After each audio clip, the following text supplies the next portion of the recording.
The roof snake seems like driving in a certain degree.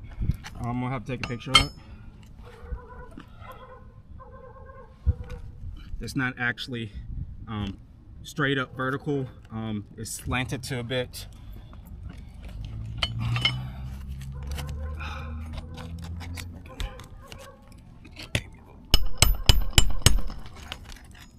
Well, that just came right out. What that tells me is that the shingle is maybe a little brittle if the nails are coming straight out.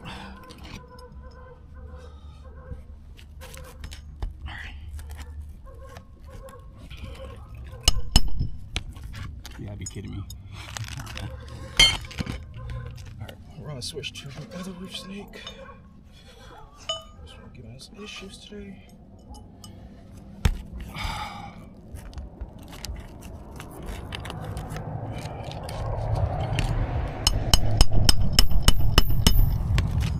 Yeah, the roof snake is driving these nails in a weird angle.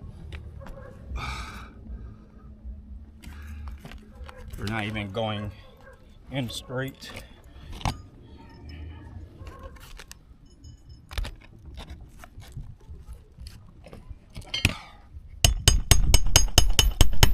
There we go.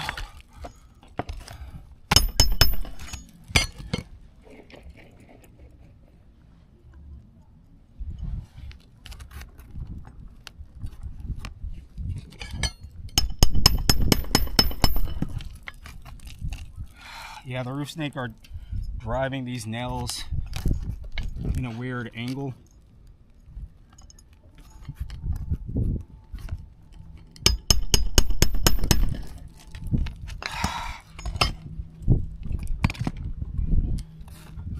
Yeah, we're not going to be able to use the roof snake. I'm going to take a picture.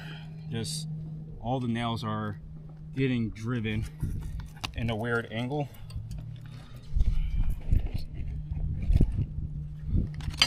Fucking hell.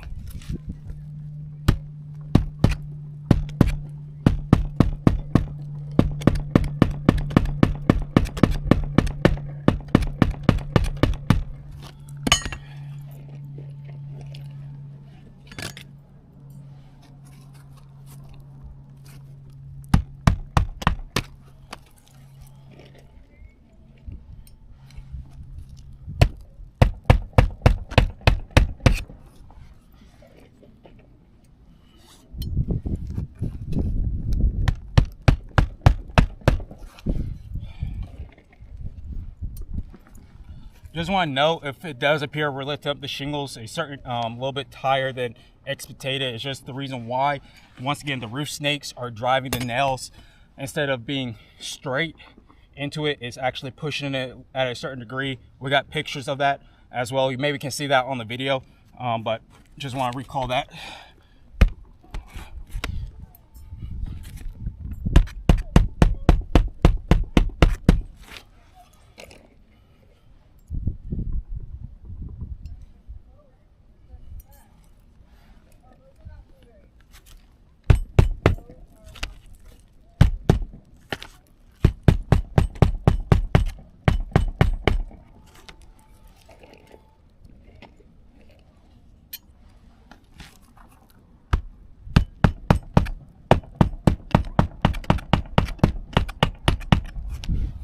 Also, I will do a video section showing that we had to lift up the shingle to put all the nails in the nailing zone. Oh, we already got one right there. By any manufacturer, what they state is if the shingle is malice, torn, ripped, creased, any certain way that's going to prohibit the waterproofing capability, that it should be removed and replaced with a newer shingle. Would like to note that we do have creases on 1, 2, 3, and 4 shingles. Let me see if that picks up. 1, 2, 3, and 4, and then it looks like 5 could be right here as well. But this is a failed repair test for the Mcfadden family, and today is December 4th of 2024, and thank you.